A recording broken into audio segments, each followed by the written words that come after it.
Om Shuklam Bharadaram Vishnum Shashivarnam Chaturbhujam Prasanna Dhyayet Sarva Vigno Pashantaye. Om Sahana Bhavatu Sahanau Bhunaktu Sahaviryam Karavavahai Tejasvinavadhitamastu ma Vedvishavahai. Om Shanti Shanti Shanti. अगजानन पद्मार्कं गजाननमहर्निशम् अनेकदन्तं भक्तानाम् एकदन्तमुपास्महे श्रीमहागणपतये नमः गुरवे सर्वलोकानां विषजे भवरोगिणां निधये सर्वविद्यानां श्रीदक्षिणामूर्तये नमः अस्मद्गुरुचरणारविन्दाभ्यां नमः वसुदेवसुतं देवं कंसचाणूरमर्दनं देवकी परमानन्दं कृष्णं वन्दे जगद्गुरुं ज्ञानानन्दमयं देवं निर्मलस्फटिकाकृतिम् आधारं सर्वविद्यानां श्रीहयग्रीवमुपास्महे श्रीहयग्रीवमूर्तये नमः सरस्वती नमस्तुभ्यं वरदे कामरूपिणि विद्यारम्भं करिष्यामि सिद्धिर्भवतु मे सदा श्रीमहासरस्वत्यै नमः उमाकोमलहस्ताब्जसम्भावितललाटकं हिरण्यकुण्डलं वन्दे कुमारं पुष्करस्रजं வெற்றிவேல் முருகனுக்கு ஹரஹரோஹரா லோகவீரியம் மகாபூஜ்யம் சர்வரக்ஷாகரம் விபும் பார்வதி ஹிருதயானந்தம் சாஸ்தாரம் பிரணமாம்யகம் சுவாமியே சரணமையப்பா வாகர்த்தாவிவ சம்பிரக்தோ வாகர்த்த பிரதிபத்தயே जगदः पितरौ वन्दे पार्वती परमेश्वरौ श्रीपार्वती परमेश्वराभ्यां नमः कोमलं कूजयन् वेणुं श्यामलोऽयं कुमारकः वेदवेद्यं परब्रह्मा तस्मै श्रीगुरवे नमः अस्मद्गुरुचरणारविन्दाभ्यां नमः श्रीकृष्ण गोविन्द हरे मुरारे श्रीनाथ नारायण वासुदेव श्रीकृष्ण गोविन्द हरे मुरारे श्रीनाथ नारायण वासुदेव श्रीकृष्ण गोविन्द हरे मुरारे श्रीनाथ नारायण वासुदेव पीताम्बरं करविराजितचक्रशङ्खकौमोदकी सरसिजं करुणासमुद्रं राधासहायम् अतिसुन्दरमन्दहासं वातालयेशम् अनिशं हृदि भावयामि कृष्णो रक्षतु मां चराचरगुरुः कृष्णं नमस्ये सदा कृष्णेनैव सुरक्षितोऽहमसकृते कृष्णाय दत्तं मनः कृष्णादेव समुद्भवो मम विभो कृष्णस्य दासोऽस्म्यहं कृष्णे भक्तिरचञ्चलास्तु भगवन् हे कृष्ण तुभ्यं नमः श्रीगुरुवायूरप्पा शरणं नम्राणां सन्निधत्ते सततमपि पुरस्तैरणभ्यर्थितानपि अर्थान् कामानजस्रं वितरति परमानन्दसान्द्रां गतिं च इत्थं निःशेषलभ्यो निरवधिकफलः पारिजातो हरे त्वं क्षुद्रं तं शक्रवाटी ध्रुममभिलषति व्यर्थमर्त्यव्रजोऽयं श्रीगुरुवायूरप्पा शरणं श्रीभट्टपादम् अनिशं हृदि भावयामि वंशीविभूषितकरात् नवनीरदाभात् पीताम्बरात् अरुणबिम्बफलादरोष्टात् पूर्णेन्दुसुन्दरमुखात् अरविन्दनेत्रात् कृष्णात् परं किमपि तत्त्वमहं न जाने കൈരണ്ടും കൂപ്പി ഞാൻ വീണ്ടുമീറക്കുന്നു നീരജലോചന നിന്നോടായി ഇതീനു മന്യനെ കുംഭീരേണ്ടാത്തോരു രീതിയിൽ നീ എന്നെ പാലിക്കെന്നായി കൃഷ്ണ ഹരേ ജയ കൃഷ്ണ ഹരേ ജയ കൃഷ്ണ ഹരേ ജയ കൃഷ്ണ ഹരേ. Good morning, everyone. Happy New Year to all of you, and thanks for joining New Year morning first thing here. So hopefully it'll be a great New Year for all of us. So I Happy think, New Year, Rajesh. thank you, ma, thank you. So I think we have a few people who couldn't do last time. I think it was Viji. I think she's not on. Lakshmi Garu, she's also not. I don't see her either. Sita said she could not join today. Padma Garu, you are supposed to do 14, right? Are you able to do it today? Yeah, I can do it. Okay. Andupra Lata, you need 24 pannam. Yeah. Sure, Rajesh. Okay. Why don't we start Padma Garu and then we'll jump into the class. Okay, sure. समनुस्मृततावकाङ्घ्रियुग्मः समनुः पङ्कजसम्भवाङ्गजन्मा निजमन्तरमन्तराय हीनं चरितं ते कथयन् सुखं निनाय समये खलु तत्र कर्दमाख्यो द्रुहिणच्छाय भवस्तदीयवाच धृतसर्गरसो निसर्गरम्यं भगवंस्त्वामयुतं समासिषेवे गरुडोपरि कालमेघकम्रं विलसत्केलिसरोजपाणिपद्मं हसितोल्लसिताननं विभो त्वं विपुराविष्कुरुषे स्म कर्दमाय स्तुवते पुलकावृताय तस्मै मनुपुत्रीं दयितां न वापि पुत्रीः कपिलं च सुतं स्वमेव पश्चात् स्वगतिं चाप्यनुगृह्य निर्गतो भूः समनुष्यतरूपया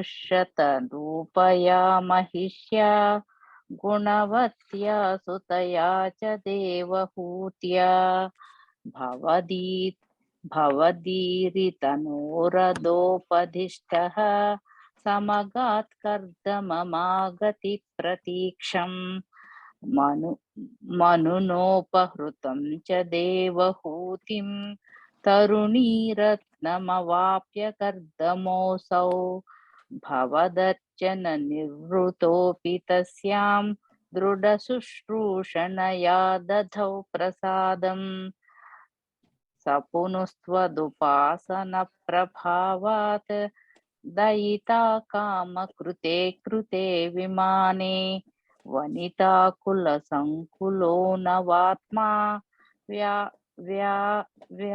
व्यहरद्देव पथेषु देवहूत्या शतवर्षमथ व्यतीत्य सोऽयं नवकन्या समवाप्य धन्यरूपाः वनयानसमुद्यतोऽपि कान्ताहितकृत् त्वज्जननोत्सुकोऽन्यवात्सीत् निजभर्तृगिरा भवन्निषेवा निरताय मथतेव देवहूत्याम् कपिलस्त्वमजायथा जनानां प्रथयिष्यन् परमात्मतत्त्वविद्यां वनमेयुषि कर्दमे प्रसन्ने मत सर्वस्वमुपादिशन् जनन्यै कपिलात्मकवायुमन्दिरेशा त्वरितत्वं परिपाहि मां गदौघात् श्रीकृष्णाय परब्रह्मणे नमः।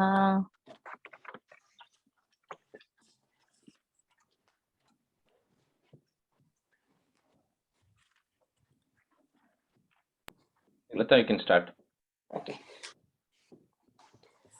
हिरण्याक्षे प्रोत्रिप्रवरवपुषा देव भवता हते शोकक्रोधग्लपितरुतिरे तस्य सहजः हिरण्यप्रारम्भकशिपुः अमराराति सदसि प्रतिज्ञामातेने तव किल वदार्थं मधुरिपो विदातारं घोरं सकलु तपसित्वा न चिरतः पुरः साक्षात् कुर्वन् सुरनरमृगा धैर्यनिधनम् वरं लब्ध्वा दृप्तो जगदिह भवन्नायकमिदं परिक्षुन्दन्निन्द्रात् अहरत दिवं त्वामगनयन् निहन्तुं त्वा भूयः तव पदमवाप्तस्य चरिपो बहिर्दृष्टेरन्तर्दतितहृदये सूक्ष्मवपुषा नदनुच्चैतन्नाप्य किल भुवनन्ते च मृगयन् बियायातं मत्वा सकलुजितकाशी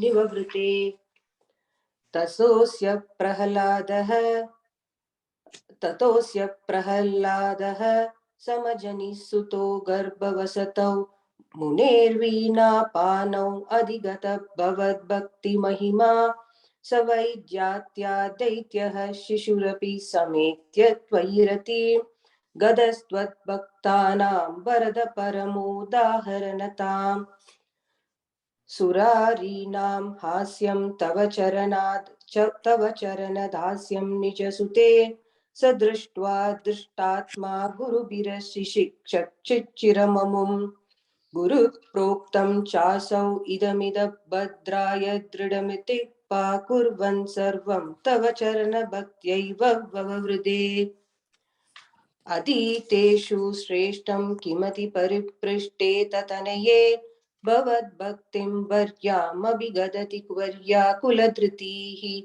गुरुभ्यो रोषित्वा सहजमतिरस्येत्यभिवदन् वदोपायानस्मिन् व्यतनुत भवत्पादशरणे सशूलैराविद्धः शुभमहिमतितो दिग्गजगणैः महासर्पैर्दष्टोऽपि अनशनगरहारविदुतः गिरीन्द्रावक्षिप्तोऽपि अहः परमात्मन्नयि विभो त्वयि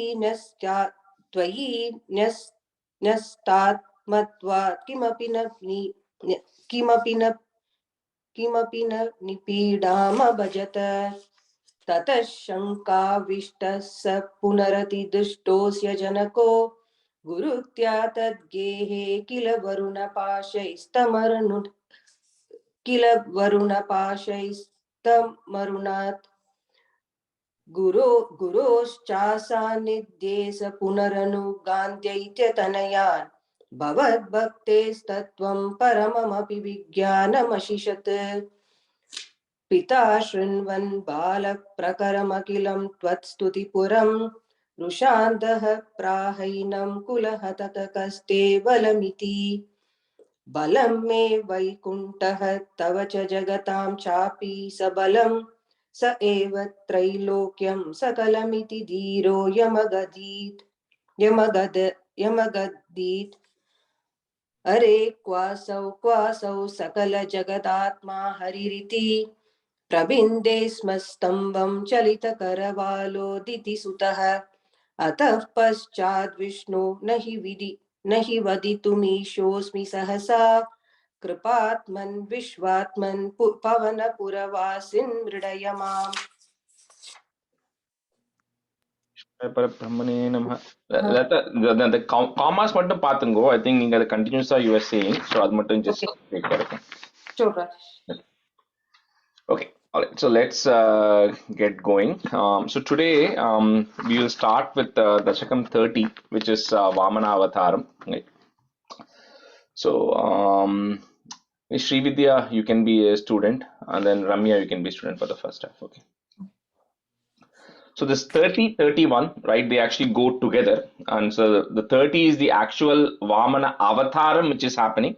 And then 31 is a getting rid of Bali, which is happening in the 31st chapter, right? So those two kind of go together. So stanza 1. Shakrena samyati hatopi balir mahatma Shukrena jivitatanuh katuvardhitoshma Vikrantiman bhayanilina suram trilokim Chakre vashe satava chakra mukadabhitaha. So we were seeing how, in 27th, right? Okay, 27th chapter, we saw about the Kurma Avataram, where Bhagavan had taken multiple times he had come to help and churning of all of that ocean, everything happened. And we said how in 28 and 29 more things were happening, right? Which we didn't cover in this session. So the net out of that was the Devas became more powerful, right? That's what essentially happened. And then because if you remember, the Daityas had become very powerful. That's the reason Devas had first gone in the first place. All of that, however, happened during the 6th Manu, which is the Chakshusha Manu. That was what all of that happened. So now we have to fast forward. Although this is appearing as a right next chapter, it is actually happening technically in the current Manu, which is a Vaivaswata Manu. It's already happening after next day of the next Manu. So a lot of years have already passed, right? And when then what happened, the asuras now begin to gain power as over a period of time.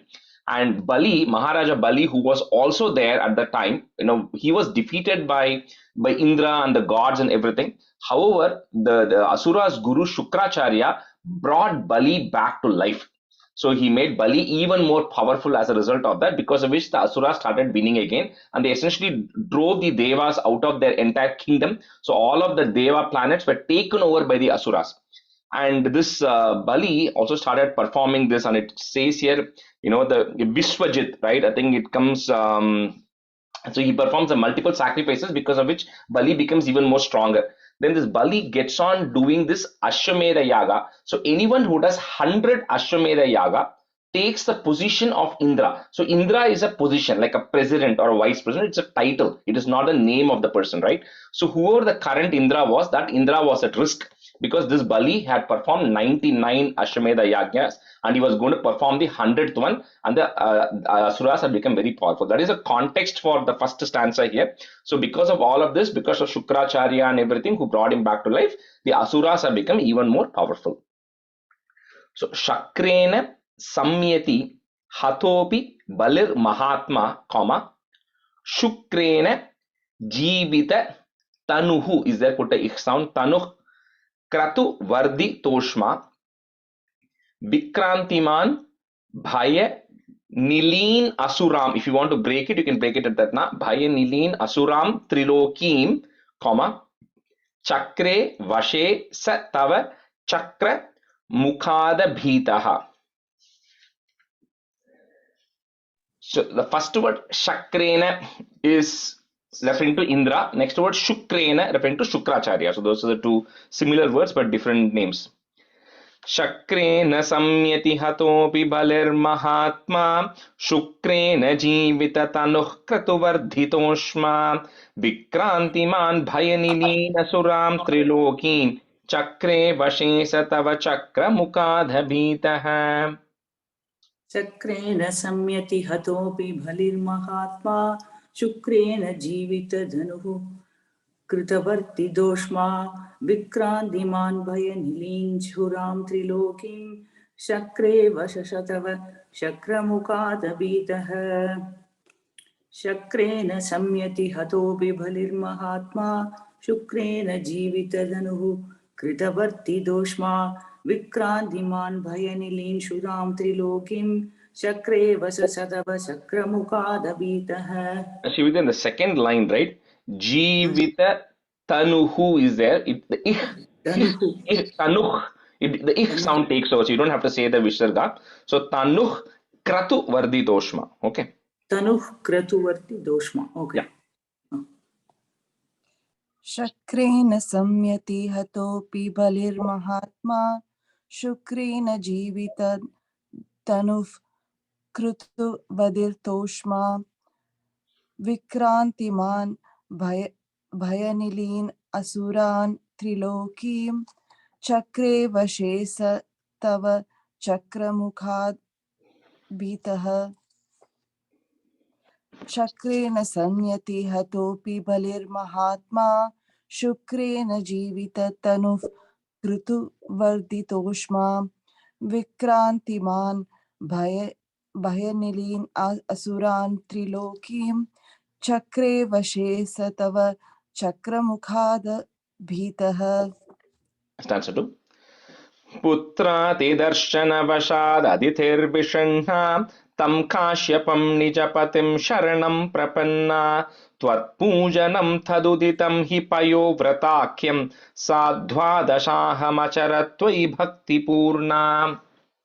So of course, when the Devas became weak, the Devas' mother, who is the mother of all the Devas, Aditi, so she was of course becoming very concerned that the Asuras have become more powerful and they have essentially dislodged the Devas from all of their kingdom. So what she does naturally is she goes and approaches her husband Kashyapa and Kashyapa Muni and goes tells he, listen, my sons or the Devas who have been very powerful, who follow all the righteous ways, they have been completely dislodged, so I need your help. So Kashyapa, he's always in a state of meditation. So he says the only option for you is to also go and meditate on the Lord. So he prescribes a certain set of stanzas to Aditi. and says you perform this thing called as a payo vratakyam. So it's a vratam that you perform, and the payo is referring to milk. So it's saying payo vratakyam is something that is performed over a 12-day period, where Kashyapa gives a set of mantras to be chanted and says you just pray, you just drink milk and consume nothing else for the next 12 days, and you perform this constant meditation and prayer on this Lord for 12 days. And this is typically done for santana prapti, for getting children, right? So he says you go meditate on the Lord, and then you perform this payo vratakyam for 12 days, and then eventually, then if you follow all the right things and everything, then God will appear, and then he will bless you with the right, whatever is the right help needed here, right? So he prescribes that approach to her and says you do it with full devotion. So putrarti darshana.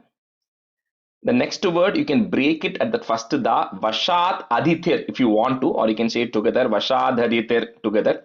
But it's vashat adithir vishanna, comma. Tam kashyapam nijapatim sharanam prapanna. Tvat pujanam taduditam hi payovratakyam, comma. Sa dvadashaham acharat tvai bhakti purna. पुत्रार्तिदर्शनवशाददितिर्विषण्णां तं काश्यपं निजपतिं शरणं प्रपन्ना त्वत्पूजनं तदुदितं हि पयोव्रताख्यं सा द्वादशाहमचरत् त्वयि भक्तिपूर्णा.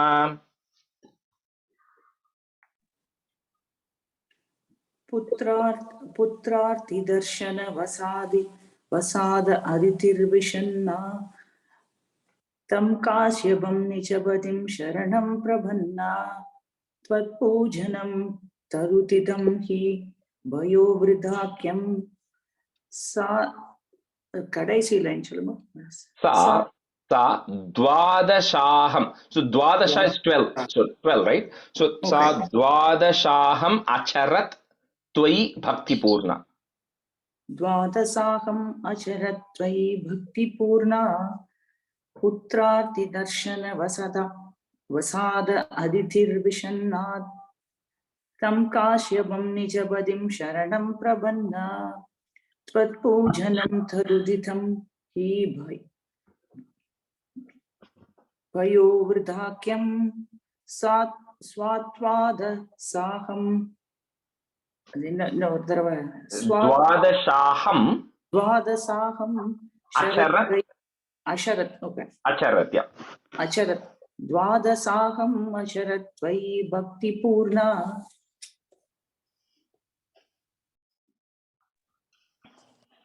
पुत्रार्धि दर्शन वशादितिर्विषण्णा तं काश्यपं निजपतिं शरणं प्रपन्ना त्वत्पूजनं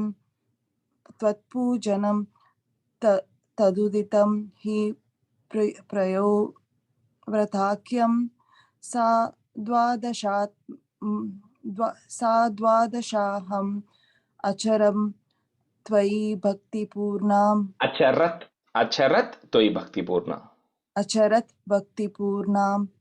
पुत्रार्ति दर्शन वशाद अदितिर्विषण्णा तं काश्यपं निजपतिं शरणं प्रपन्ना त्वत्पूजन तदुदितं हि प्रयोव्रताख्यं सा द्वादशाहम् अचरत् त्वयि भक्तिपूर्णा.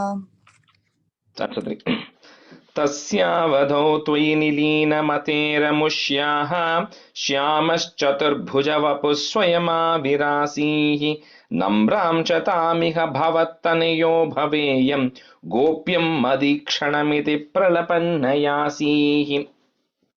So Aditi, once she gets the instructions, so she then begins her payovratakyam for 12 days. So she constantly is meditating on a certain form of the Lord. And then she's reciting these mantras that Kashyapa has given, which, by the way, those mantras are available. It is part of Bhagavatam, describes those mantras that she chants for 12 days, right?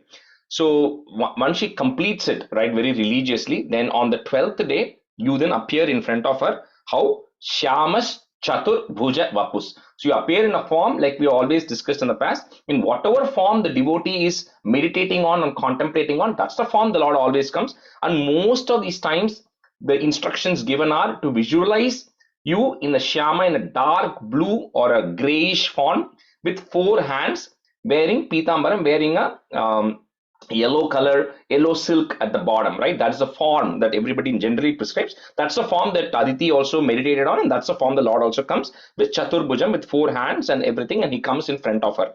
And when he comes in front of her, and then he tells Aditi that I know what is in your mind.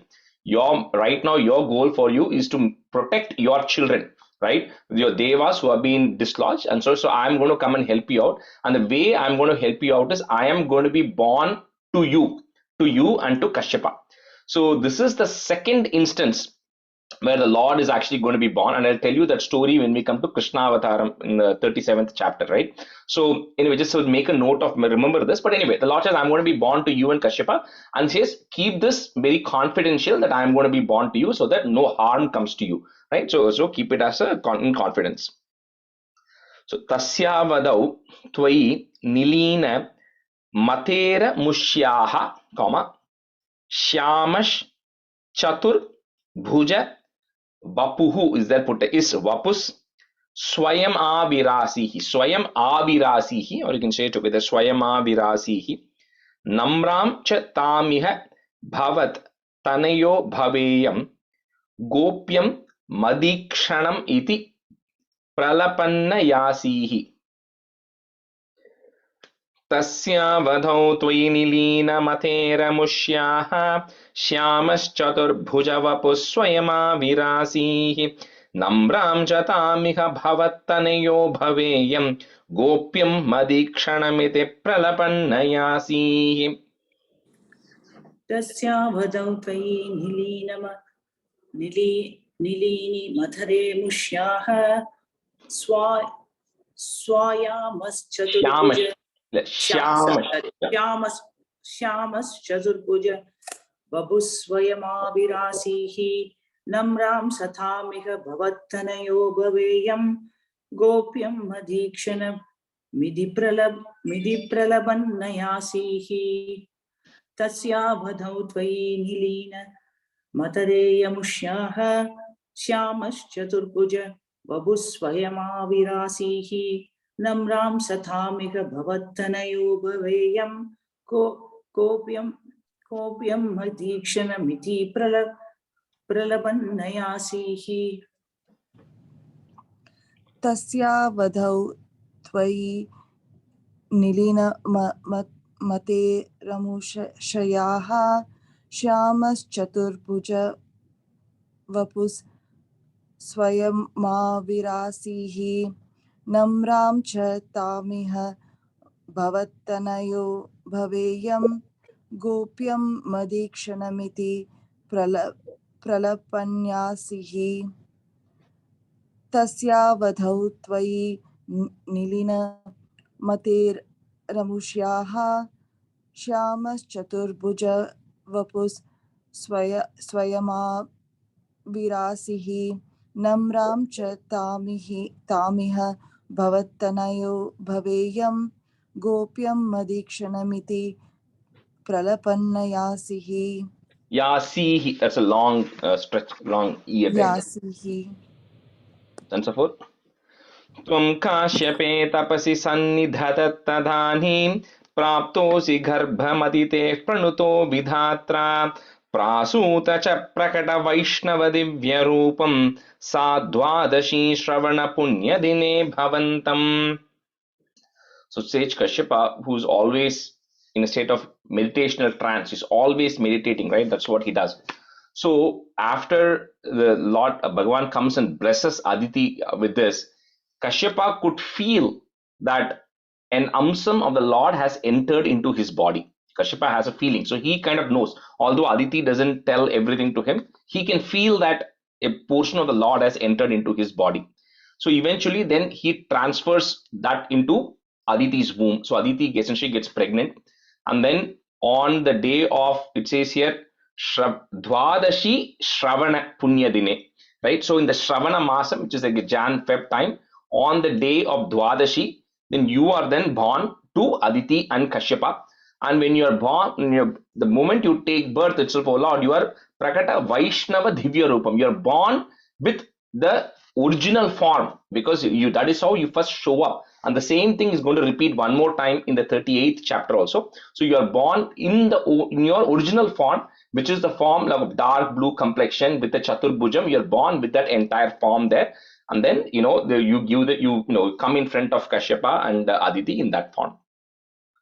So Tvam Kashyape Tapasi Sannidhadat Tadanim, Praptosi Garbham Aditehe is there, put a F there, Aditev Pranuto Vidhatra Prasuta Cha Prakata Vaishnava Divya Rupam, Sa Dwadashi Shravana Punyadine Bhavantam. Tvam Kashype Tapasi Sannidhadat Tadanim Praptosi Garbhamaditev Pranuto Vidhatra Prasuta Cha Prakata Vaishnava Divya Rupam Sa Dwadashi Shravana Punyadine Bhavantam.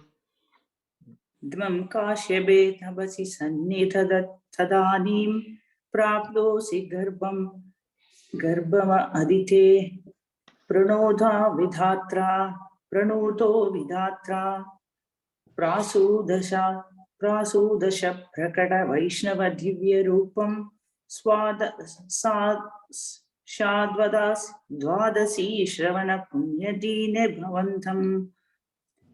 Dvam kashyebe tabasi sannidhadat tadanim praptosi garbhamadite pranuto vidhatra prasudasha prakata vaishnava divya rupam sadvadasi shravana punyatine bhavantam.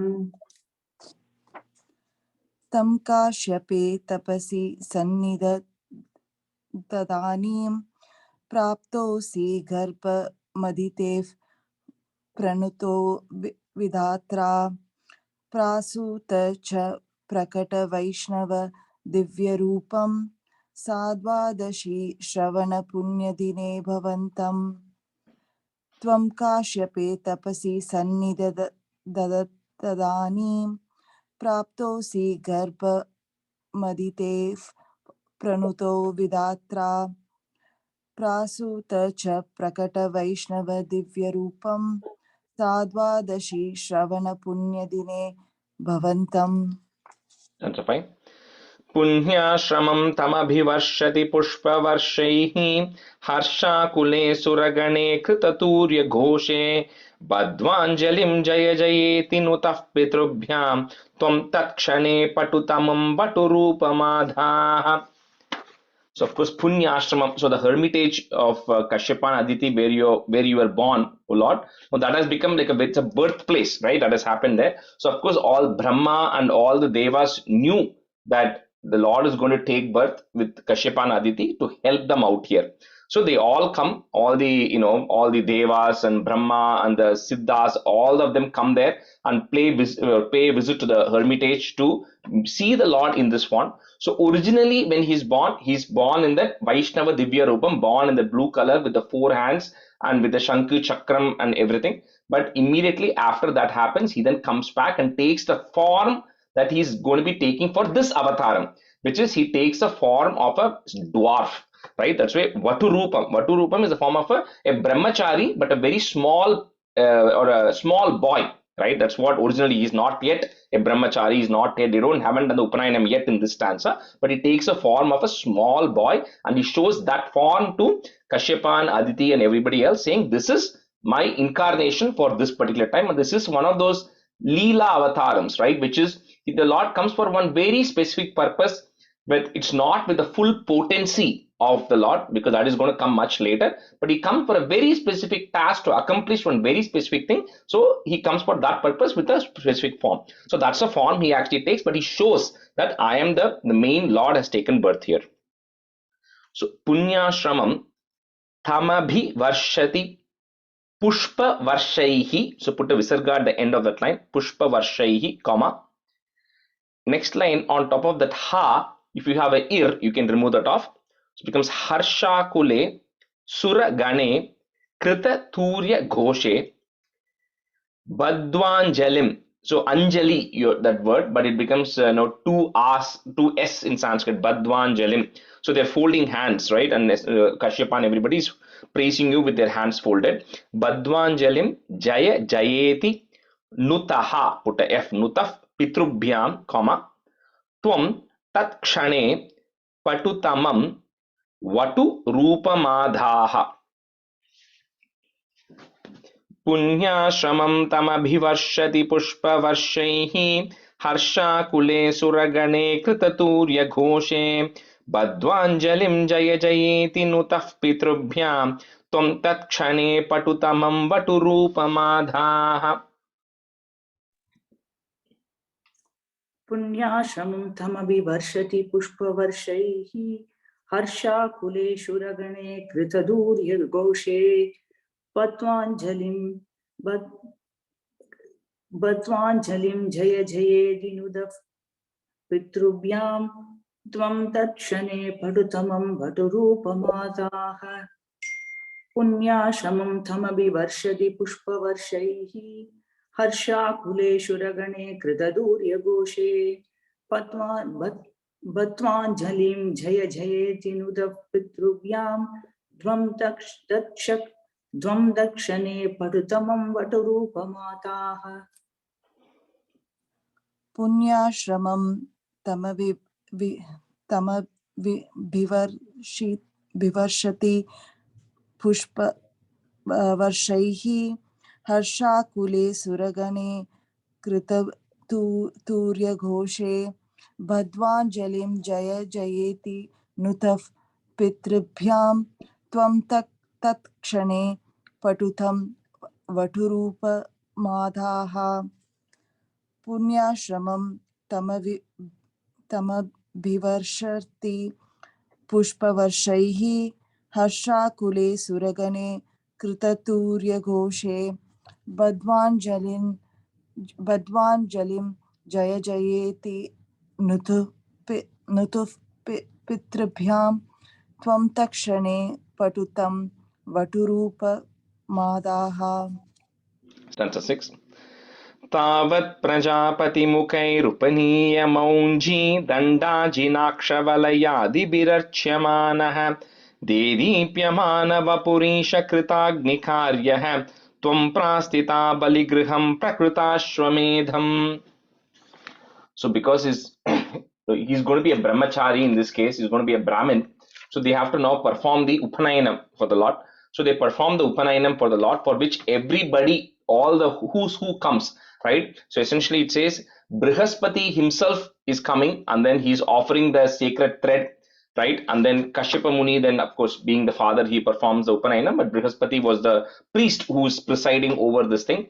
And the sun god himself comes and utters the Gayatri mantra, and then it goes on to talk about who comes and does what, right? So it comes and says, that what do you call, Aditi gives him the cloth that he has to wear as a brahmachari, because a brahmachari, as a boy, he's supposed to only wear one cloth, eka vastram only, and then he's also supposed to wear the deer skin on his punal, which Mother Earth comes and gives the deer skin. So they go on talking about all that, and Kubera comes and gives the pot, or for which he's supposed to take the bhiksha, right? Is supposed to go and beg for alms as a brahmachari. So Kubera comes and gives it, and Parvati comes and offers the first bhiksha to the Lord, right, as part of this Upanayanam ceremony. So all of that they do, and essentially the Upanayanam ceremony gets completed. So once the Upanayanam is done, as a brahmachari, they're supposed to perform like a sacrifice to the fire every day. Agni Karyam has to be done every day. Of course, nobody does it nowadays, but they're supposed to do. So anyway, so Vamana, in this case, the Lord then performs the first thing, the Krita Agni Karyaha, whatever is supposed to perform to Agni, the oblations, he does it. And then he knows Bali right now is performing the 100th Ashwamedha Yajna. Like we said, he's already completed 99. The 100th one is going on. And if the 100th one happens, then he pretty much becomes the Indra. He displaces the current Indra. So then you decide to go to the place where Bali is performing the Ashwamedha Yajna. That's why it says you go on Bali Griham to the place where he is doing Prakrita Ashwamedham, where he's performing the sacrifice right now. So Tavat Prajapati Mukhair Upaniya, if you want to break it, Mukhair Upaniya Maunji, and then you put a plus. Danda Jinaksha. So that entire line is going to be together. The first two lines are together. So Danda Jinaksha Valayadi Bhirachya Manaha. So it's very difficult to break it because multiple sandhis coming there. So Danda Jinaksha Valayadi Bhirachya Manaha. Dedipya Mana Vapurisha Kritagni Karyaha. Put a visarga at the end of that line and a comma. Fourth line, that is goes away. Tvam prastita bali griham prakrutashwamedam. Prakruta ashwamedam, but it becomes prakrutashwamedam. Tavat prajapati mukairupaniya maunji danda jinakshavalaya birarchyamanaha dedipyamana vapunisha kritagnikaryaha tvam prastita baligriham prakrutashwamedham. तावत् प्रजापति मुखैरुपनीय मौञ्जी दण्डाजिनाक्षवलयाति प्रदर्श्यमानः ते दीप्यमान वपुरीश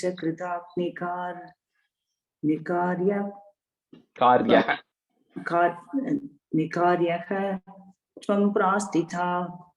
त्वं प्रास्थिता बलिगृहं प्रकृता स्वमेतम् तावत् प्रजापति मुखैरुपनीय मौञ्जी दण्डाजिनाक्षवलयादि प्रदर्श्यमानः ते दीप्यमान वपुरीश कृताग्निकार्यः त्वं प्रास्थिता बलिगृहं प्रकृता स्वमेतम्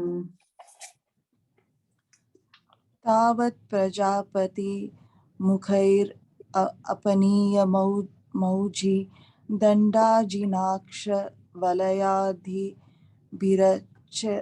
विरचर्यमानः देदीप्यमानव पुरीश कृताग्निकार्यः त्वं प्रास्थिता बलिगृहं प्रकृता अश्वमेधम्. So, Ramya, the first line, right? Mukhair Upaniya. I think you said Apaniya. Mukhair Upaniya Maunji. And then the second line, there's something. Anyway, I'll stop you Okay. going. Yeah.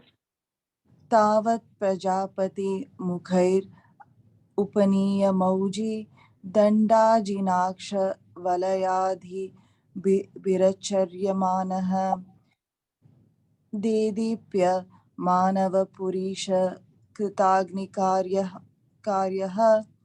त्वं प्रास्थिता बलिगृहं प्रकृता अश्वमेधम्.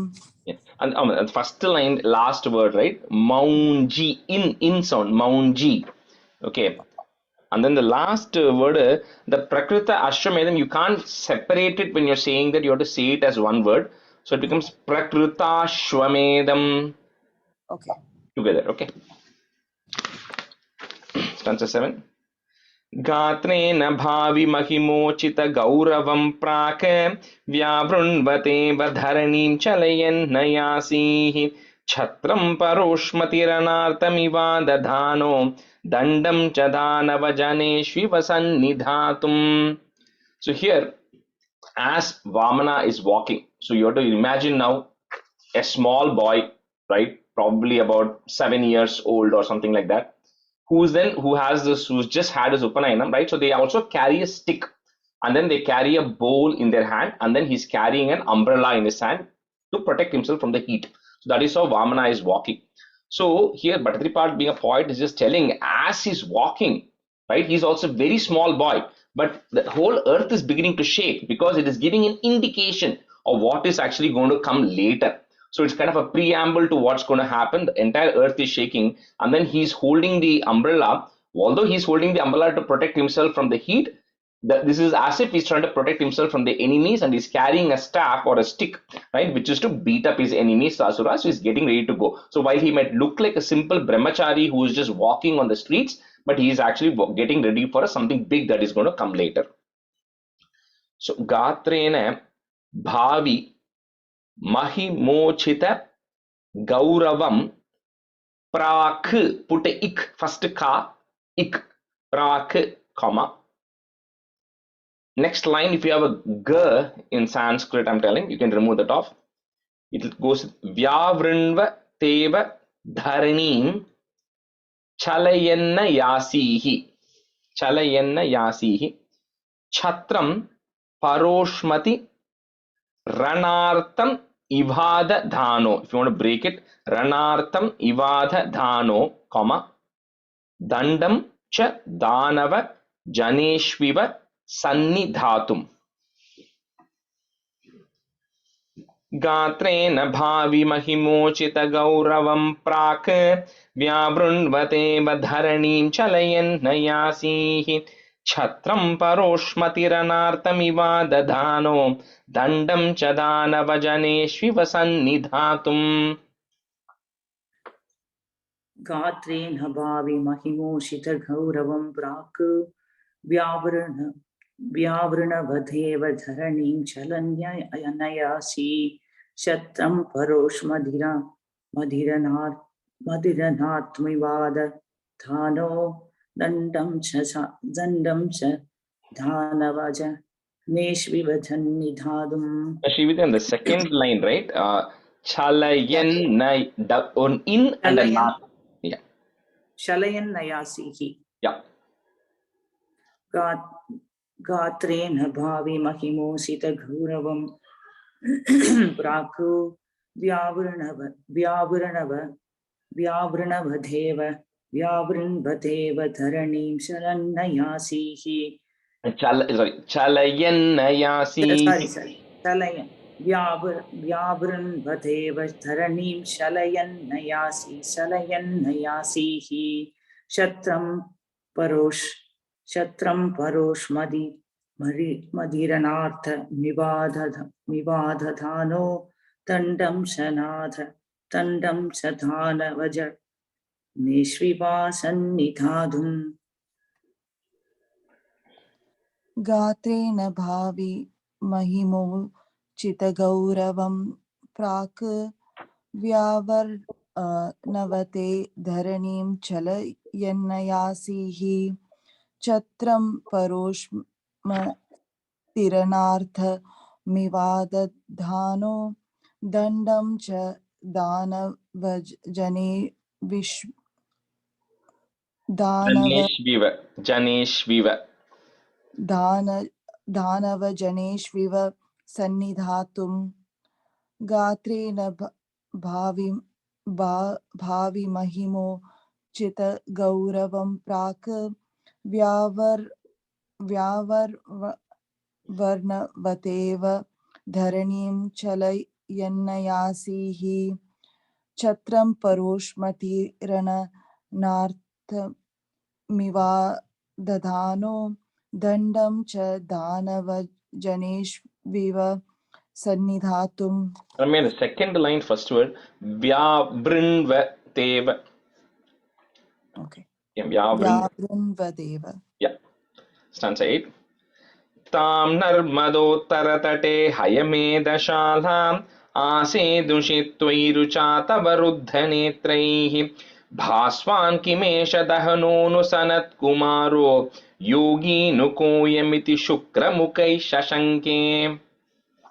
So where this Bali right now is performing the Ashwamedha Yaga is Narmada Uttaratate, on the northern banks of the river Narmada. He is performing the Ashwamedha Yaga. So when Vamana is coming, so he's coming there, he has this, like a belt, right, which is made up of grass, which is made up of straw. He has his Upanayam, he has his Poonal there. He then has a very light upper cloth. His hair is matted, right, with the locks, because he's a brahmachari there, and then he's wearing his deer skin. All of that is appearing like a very simple brahmachari who's walking right now. So this place where the Ashwamedha Yaga is happening, there are a lot of priests who are there. Shukracharya is there, and Bali himself is a very blessed. He's in the clan of Prahlada. Bali himself is the grandson of Prahlada. So he's also a very blessed soul. Although he's the head of Asuras right now, he's also a very famous person. They're all sitting there. A lot of priests are looking there. So that place is already filled with a lot of power there. But when this Vamana walks in, it felt as if all of their charm went away. And all these people are looking at this person, this boy who's sitting there and saying, there is something special about this boy who has just come here. Right? The moment Vamana walked in, it took over that place. So they're saying, who is this person who has come here? Is it Bhaswan? Is it the sun god himself who has come with so much shine and power? Or is it the fire god Dahano as Agni himself come because he's shining so brightly? Or is it the Sanat Kumaras who are the original first sons of Brahma or Sanat Kumaras? So is it the Sanat Kumaras who have come? So who is this person who's actually come there? They're really getting very surprised and amazed at the brilliance or the tejas which is actually coming from the face of this boy who has come. So Tam Narmadot Tharatate Hayamedha Shalam, put im at the end of that line, Shalam im, comma. Next line the ma becomes a Asedushi Twai Rucha Tava Ruddha Netraihi Bhaswan Kimesha Dahano Nu Sanat Kumaro, comma, Yogi Nu Koyamiti Shukra Mukhaish Shashanke. तां नर्मदोत्तरतटे हयमेधशालाम् आसे दुषित्वयि रुचा तव रुद्धनेत्रैः भास्वान् किमेष दहनोऽनु सनत्कुमारो योगीनुकोऽयमिति शुक्रमुखैः शशङ्के.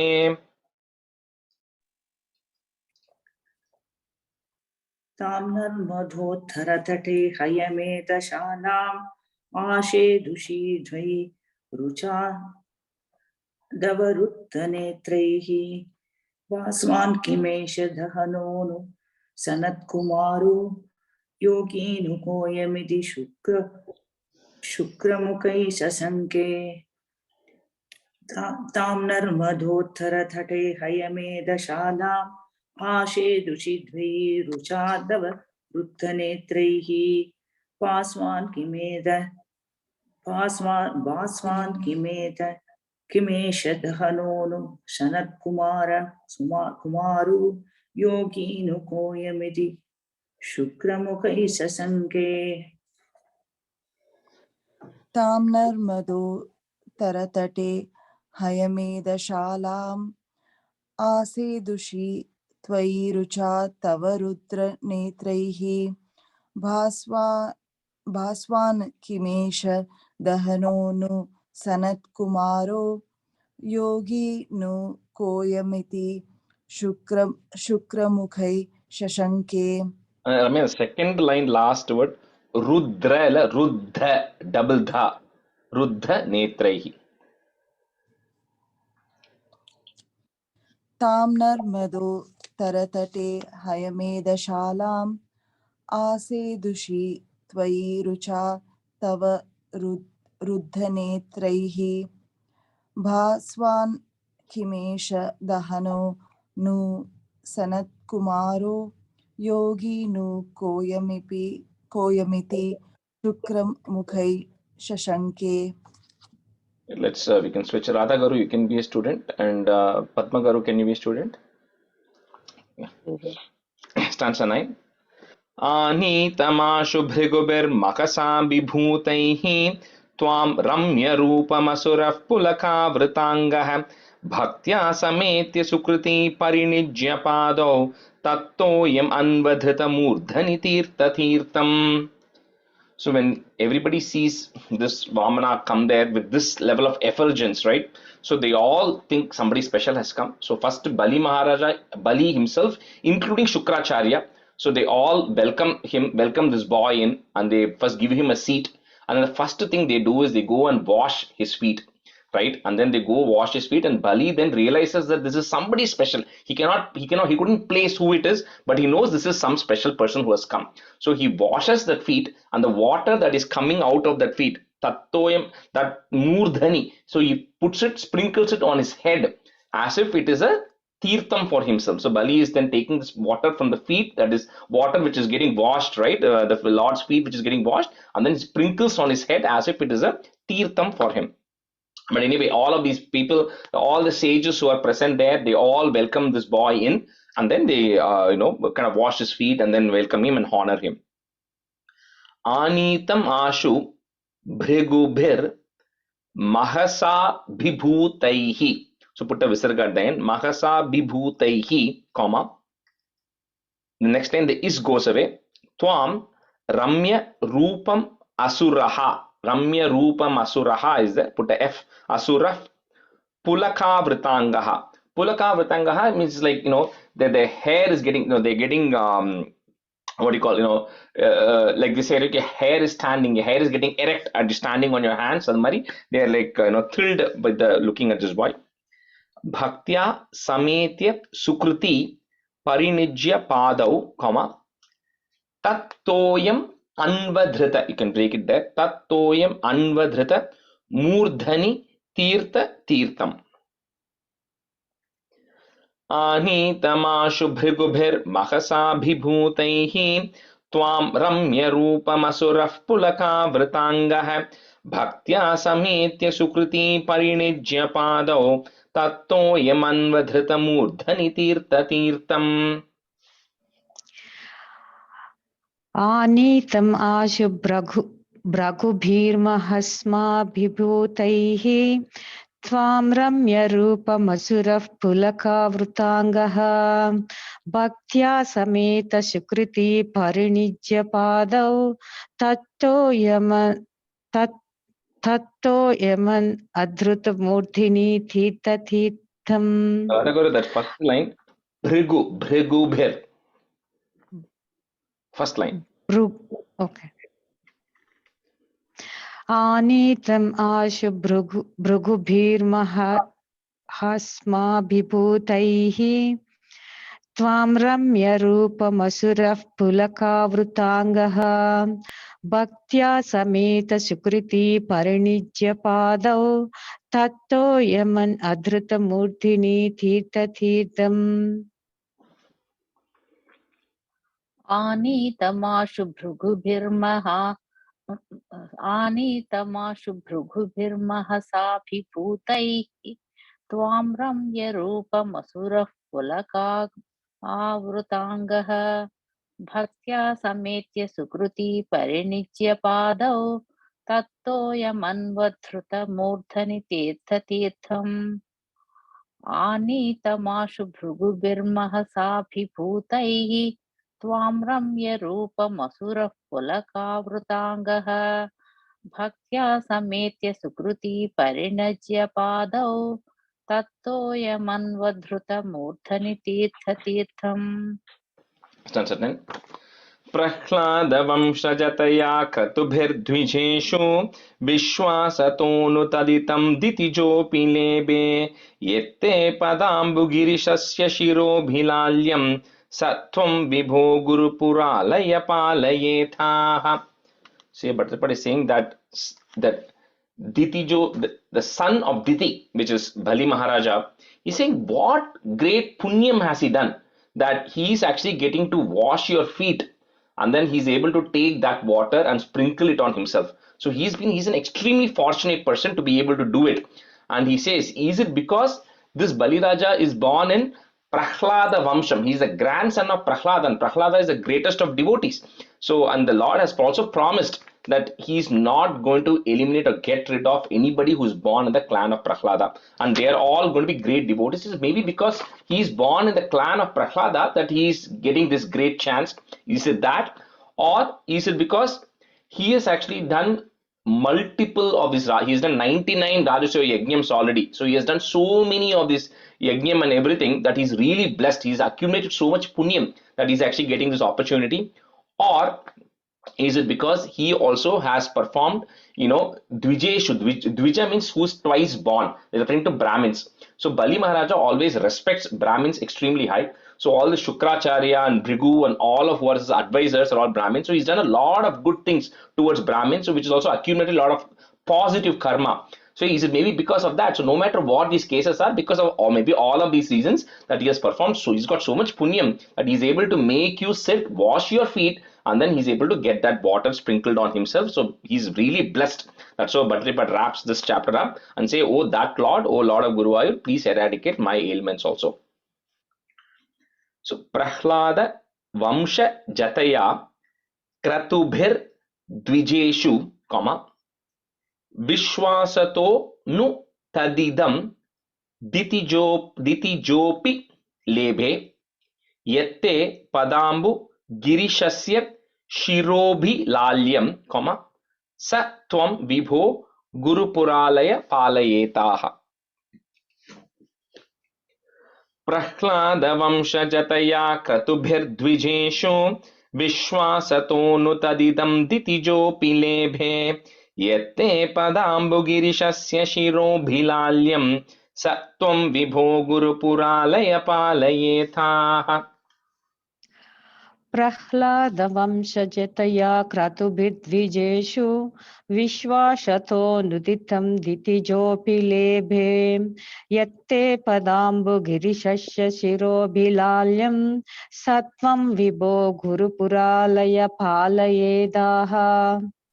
प्रह्लादवंशजतया क्रतुभिर्द्विजेषु विश्वासतोऽनुतदितं दितिजोऽपि लेभे यत्ते पदाम्बुगिरिशस्य शिरोभिलाल्यं सत्वं विभो गुरुपुरालय पालयेदाः. प्रह्लादवंशजतया क्रतुभिर्द्विजेषु विश्वासतोऽनुतदितं दितिजोऽपि लेभे यत्ते पदाम्बुगिरिशस्य शिरोभिलाल्यं सत्वं विभो गुरुपुरालय पालयेथाः. प्रह्लादवंशजतया क्रतुभिर्द्विजेषु विश्वासतोऽनुतदितं दितिजोऽपि लेभे यत्ते पदाम्बुगिरिशस्य शिरोभिलाल्यं सत्वं विभो गुरुपुरालय पालयेथाः. Shri Krishnaya Parabrahmane Namaha. That completes 30. We'll continue with a few stanzas of 31 today. So 31 is Bali Vidvamsanam, means it's like humbling, bringing Bali to be more humble, the humbling of Bali. So this one actually follows the tune of the four-liners, the long just stanzas, right? That's the tune it follows. प्रीत्या दैत्यः तव तनुमः प्रेक्षणात् सर्वतापि त्वामाराध्यन्नजित रचयन्नञ्जलिं सञ्जगाद मत्तः किं ते समभिलषितं विप्रसूनो वद त्वं वित्तं भक्तं भवनमवनीं वापि सर्वं प्रदास्ये. So after Bali, then like we saw earlier, right, he washes the feet and he's making the Vamana sit there, the Lord sit there, and then he goes and addresses the boy and says that, you know what, I'm performing this Ashwamedha Yaga. I am almost done, right? I'm in the last stages of this, and by doing this, I've also eliminated all of the sins that I might have created in the past, and I feel that you are somebody special, and I feel like after having washed your feet, that I've been even more sanctified. Although I've already done 99, I feel like even washing your feet, I become even more sanctified. And he says, oh Brahmana, I think you have come here for some purpose. Maybe you're just wandering around, but I feel like you have come to ask me something, right? And he also says that by looking at you itself, I feel like giving you something. So sometimes, when we see this really religious people, by looking at them itself, you feel like, you know what, I want to do namaskaram to you and I want to get your blessings. So Bali is also feeling the same way. He says, I want to give you something and I want to get your blessings. So he says, you can take whatever you want from me. He says, you're a Brahmin, so do you want cow? I'll give you a cow. You want a house? I'll give you a house. If you want a girl to marry, right, I'll give you a girl to marry. I'll give you whatever you want, right? Elephants, chariots, gold, whatever you want, I'm willing to give it to you. So you please ask what you want, so I can also be blessed by giving something to you. So Pritya Daityaha, so that is there, you remove it, put a visarga and a comma, Daityaha, comma, Tava Tanu Mahaha is there, put a F to join, Tanu Mahaf Prekshanat Sarvatapi, comma, Twam Aradhyan Najita. So double na coming there, Twam Aradhyan Najita, comma, Rachayan Anjalim, but again the in and a comes, it becomes a double na. So Rachayan Nanjalim Sanjagada. We'll do this as two lines. Prithya Daintyah Tava Tanumah Prekshanat Sarvadapi Twamaradhyan Najita Rachayan Nanjalim Sanjagada. Pritya Daityah Tanumah Prekshanat Sarvadapi Tvamaradhyan Najita Rachayan Nanjalim Sanjagada. That was the second line. After Ajita, there is a comma, okay? In the middle. Yeah. Pritya Daityah Tavamah Prekshanat Sarvadapi Tvam Aradhyan Najita Rachayan Nanjalim Sanjagada. The first line, right? I think you missed a word, I felt. Tava Tanumahaf. Pritya Daityaha Tava Mahaf. No. Prekshanat. Tava Tanumahaf. Oh, yeah, right.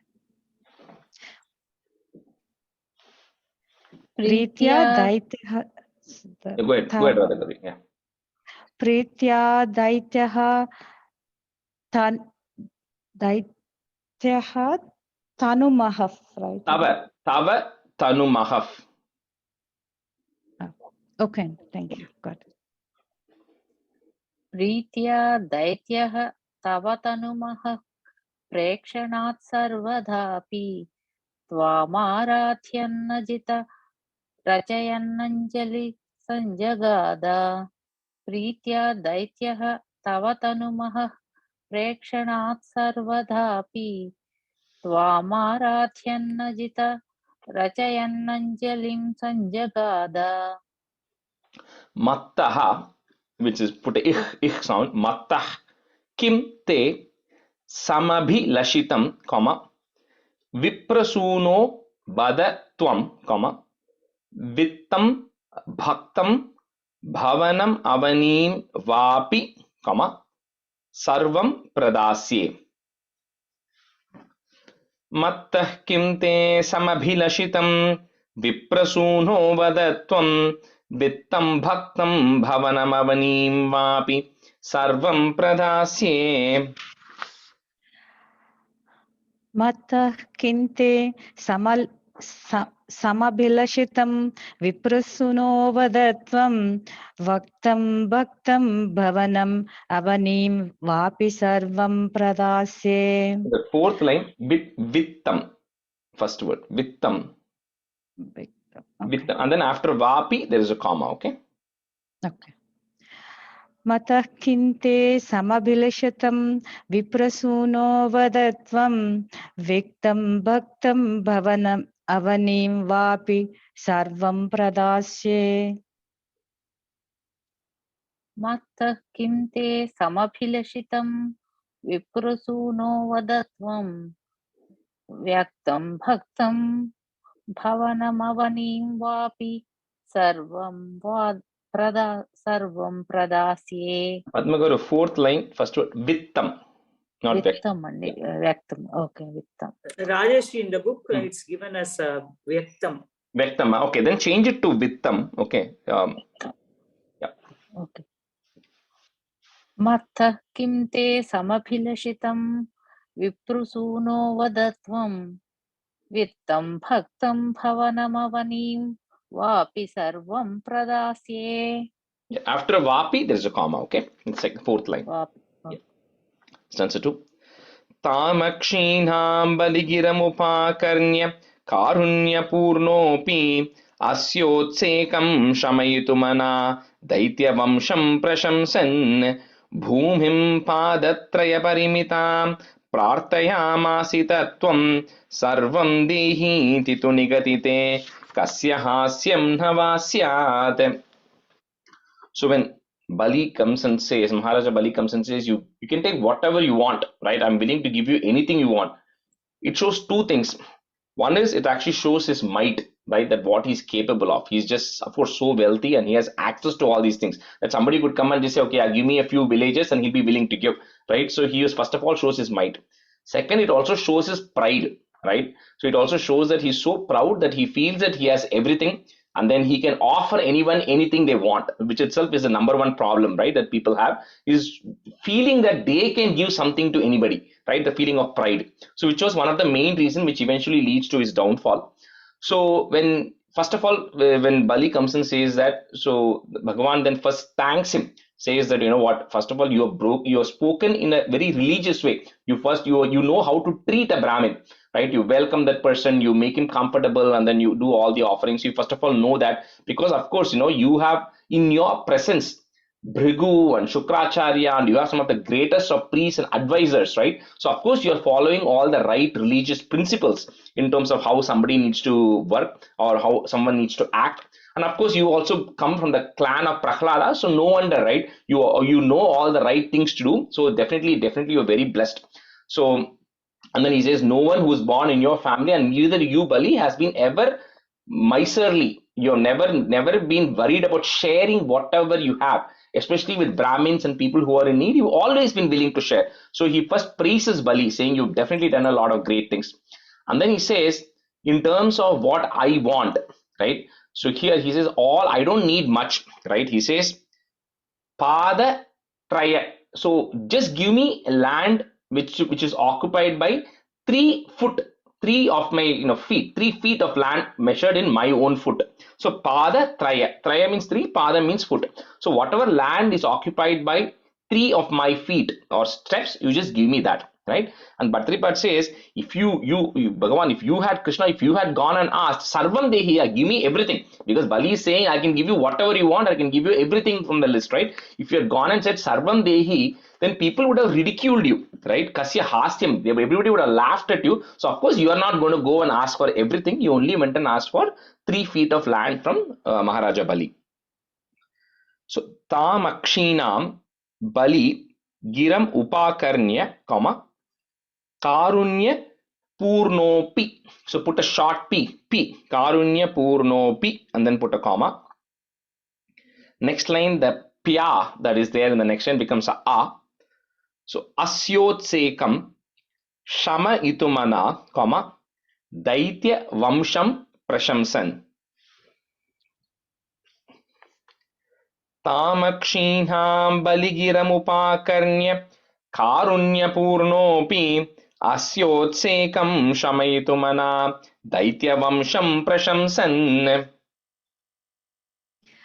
Tamakshīnām Baligira Upakarnya Karunyapurnopi Asyotsekam Shamayatu Daitavamsham Prashamsan. The first line after Upakarnya, there is a comma, okay? Okay. Tamakshīnām Baligiram Upakarnya Karunyapurnopi Asyotsekam Shamayatu Daitavamsham Prashamsan.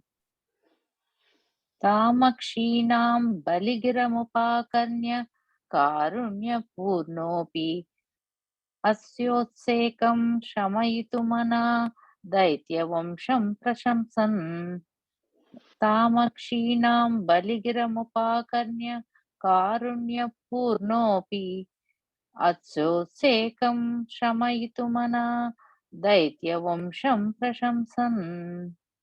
Bhumim Pada Traya Parimitam, comma, Prartayam Asita Tvam, comma, Sarvam Dehiti Tu Nigadite, comma, Kasya Hasyam Navasyat.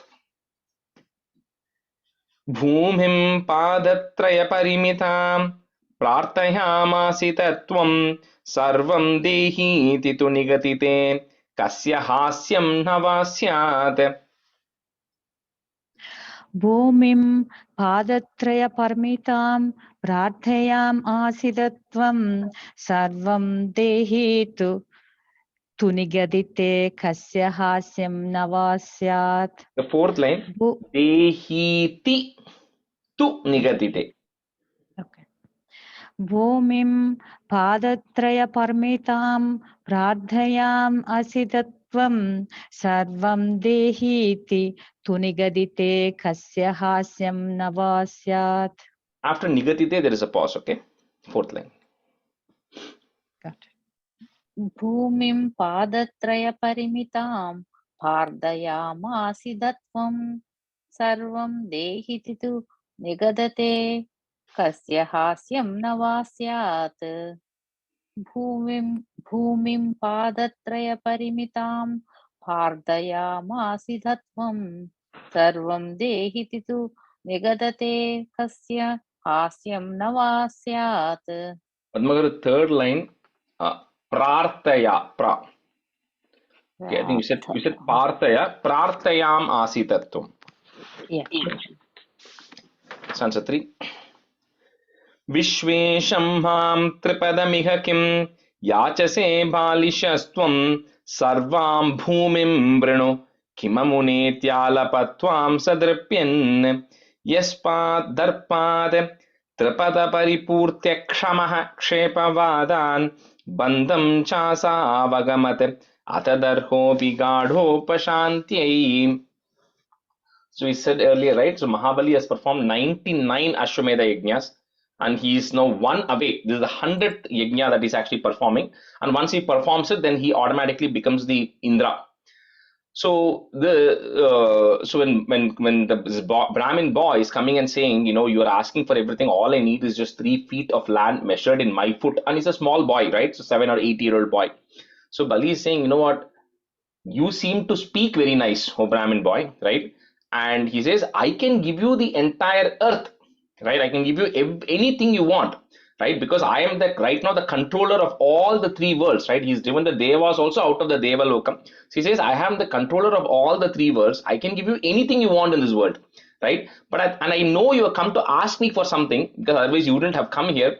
But somehow I feel like you are a simpleton. You are a very simple boy, 7-year-old boy. You don't know anything about this world. That's why you are actually asking me only for 3 feet of land from me, right? When I am willing to offer you anything you want.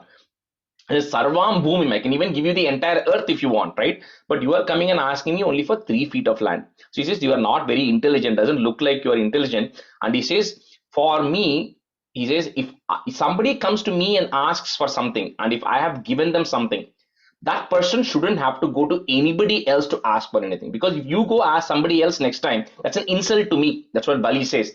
And I cannot give you something, and tomorrow you go to some other king and ask him for something else. It becomes a big insult to me. So you can say, you can ask for anything. I'll give you another chance. Just ask for anything else you want, which will meet all your needs, right? So here, Bhattacharya also say, they say that the problem with Bali is because of this pride that he actually had, right? Which eventually is going to result in him getting ridiculed and then he's bound by that pride. And Bali, like we said, he's a very special person, and he deserves something good. But this pride was what was stopping him from meeting his goals. So that's what is eventually going to happen. Is the whole purpose of this avataram is to remove Bali's pride, humble him, so that he achieves complete detachment to all things materialistic. That was the goal of this avataram, right? So anyway, here Bali right now, he's going and saying, you can ask, I'll give you one more chance. You go ask for anything you want. So Vishvesham mam tripadam iha kim, yachase balishas tvam, sarvam bhumim brinu, So this next word, you cannot quite break it. So you'll have to kind of say it together. Kima munet yalapat tvam sadripyan. So I'll say it again. Kima munet yalapat tvam sadripyan. Vishvesham mam tripadamiha kim yachase bhalishastvam sarvam bhumim vrinu kima munet yalapat tvam sadripyan. Vishvesham mam tripadam Mihakim yachase balishastvam sarvam bhumim vranu kimamunetyalapatvam sadrupyan.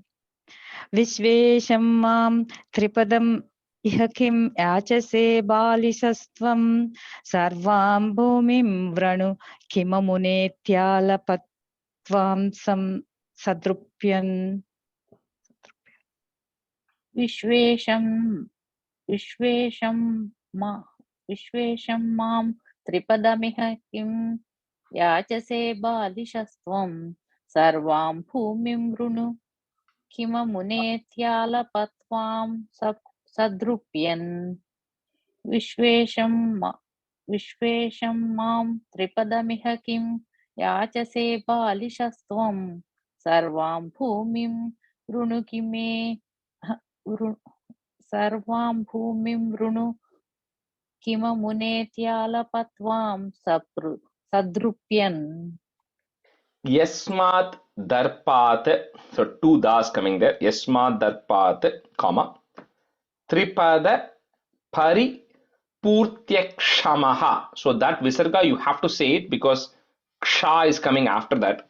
Tripada pari purtyakshamah kshepavadan, comma. Bandham chasavagamat.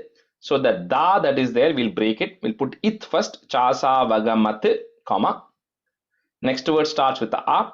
Atha darhopi gadop shantyai. Yasmadarpat tripada paripurtyakshamah kshepavadan bandham chasavagamat atha darhopi gadop shantyai. यस्मादर्पात् त्रिपदपरिपूर्तिक्षमः क्षेपवादान् बन्धं चासावगमदत् अतदर्होऽपि गाढोपशान्त्यै यस्मादर्पात् त्रिपदपरिपूर्तिक्षमः क्षेपवादान् बन्धं चासावगमत् अतदर्होऽपि गाढोपशान्त्यै यस्माद्दर्पात् त्रिपदपरिपूर्त्य क्षमः क्षेपवादान् बन्धं चासावगमत् अतदर्होऽपि गाढोपशान्त्यै यस्माद्दर्पात् त्रिपदपरिपूर्त्य क्षमः क्षेपवादान् बन्धं चासावगमत् अदतदर्होऽपि गाढोपशान्त्यै. We'll do one more stanza and we'll stop. पादत्रह्या यदि न मुदितो विष्टपैर्नापि तुष्येत इत्युक्तेऽस्मिन् वरद भवते दातु कामे ततोऽयं दैत्याचार्यः तव खलु परीक्षार्थिनः प्रेरणार्थं मामादेयं हरिरयमिति व्यक्तमेवाभभाषे. So when Bali says that ask whatever, I'll give you one more chance, right? Because you seem to be a very simple boy.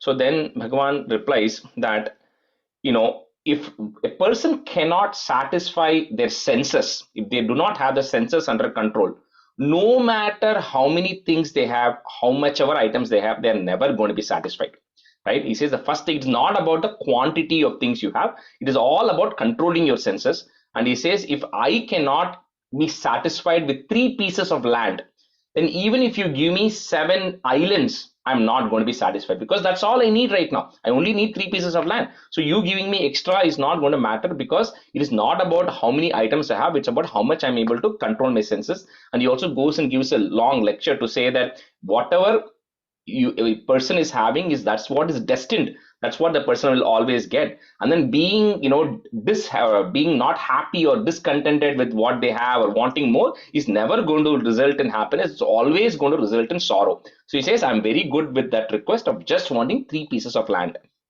So when he says this, the Shukracharya, who's the minister, right, who is the primary advisor, priest for the Daityas, he realizes what is going on.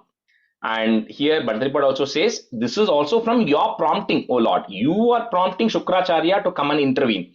So Shukracharya comes to Bali and says that the person who has come here is not an ordinary Brahmin. He is Mahavishnu himself who has actually come. right? As you know, you have taken over the Devas' land, you have driven them away. So Devas have approached Mahavishnu, and he himself, Narayana himself, has come in the form of this boy, and he also gives the entire history. He says this person is born to Aditi and Kashyapa, and his whole purpose here is to come take everything away from you, O Maharaja Bali, and to make you pretty much, leave you with nothing.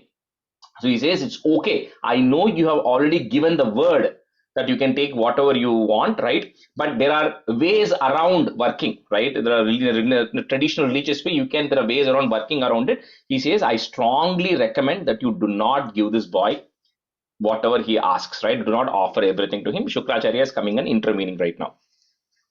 So, pada traya yadi na mudito, comma, Vishtapair napi tushyet. Put a it at the end of that line. Tushyet, comma. Next line, the D becomes a E. Ityuktesmin. Ityukte asmin, but you have to say it together. Ityuktesmin varada, comma. Bhavate dhatu kameta toyam.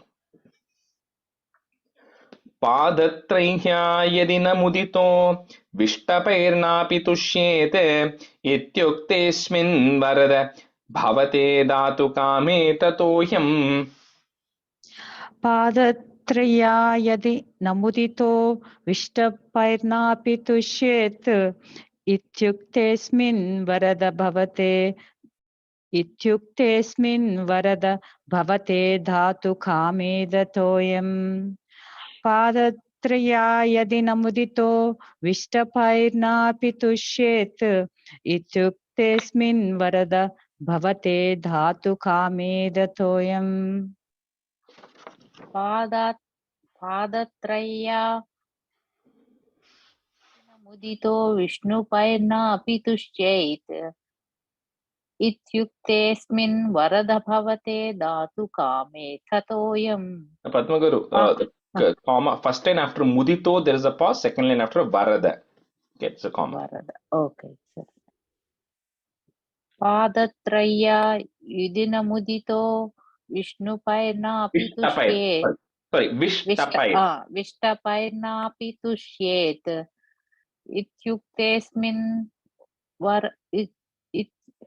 इत्युक्तेऽस्मिन् वरद भवते धातु कामे ततोऽयम्. Daityacharyaha, that if you have a is, remove it, put a visarga and a comma. Daityacharyaha tava khalu parikshartinaha, is it? Put a F, parikshartinah preranatam, comma. Ma deyam hari rayam iti, comma. Vyaktam eva bhabashe. Ma means no. So vyaktam eva bhabashe then. दैत्याचार्यः तव खलु परीक्षार्थिनः प्रेरणार्थं मामाधेयं हरिरयमिति व्यक्तमेवा भभाषे. दैत्याचार्यः तव खलु दैत्याचार्यः, and you pause there, put a visarga there and pause. दैत्याचार्यः तव खलु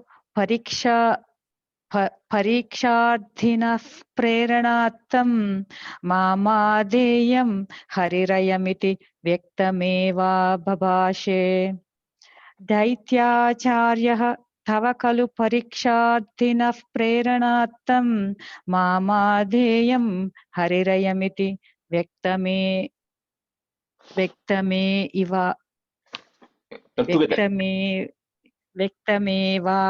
भाषे. दैत्याचार्यः तव खलु परीक्षार्थिनः प्रेरणार्थं मामादेयं हरिरयमिति व्यक्तमेवा बभाषे. दैत्याचार्यः तव खलु परीक्षार्थिनः प्रेरणार्थं मामादेयं हरिरयमिति व्यक्तमेवा बभाषे. Shri Krishnaya Parabrahmane Namaha. Let's stop the class here today. सान्ध्रानन्दावबोधात्मकमनुपमितं कालदेशावधिभ्यां निर्मुक्तं नित्यमुक्तं निगमशतसहस्रेण निर्भास्यमानम् अस्पष्टं दृष्टमात्रे पुनरुरुपुरुषार्थात्मकं ब्रह्मतत्त्वं तत्तावद्भाति साक्षात् गुरुपवनपुरे हन्त भाग्यं जनानाम् कायेन वाचा मनसेन्द्रियैर्वा बुद्ध्यात्मना वा प्रकृते स्वभावात् करोमि यद्यत् सकलं परस्मै नारायणायेति समर्पयामि. Thank you, everyone. So tomorrow we have this Parayanam for Vaikuntha Ekadashi. We've been doing it for the last 3 years, right? Every Vaikuntha Ekadashi, we've been doing just a quick 90-minute Zoom Parayanam. So you would have probably gotten the link. If you're able to join, please join. It'll start at 5:30. We'll start sharp and finish up by 7 o'clock. I know a lot of the chapters you might have not learnt it, so you can at least listen if you are able to. Okay. Thank you. Thank you, Rajesh Thank you. garu. Happy New Year. Happy New Year, everyone. Happy New Year. Thank you, Rajesh. Yeah. Thank you.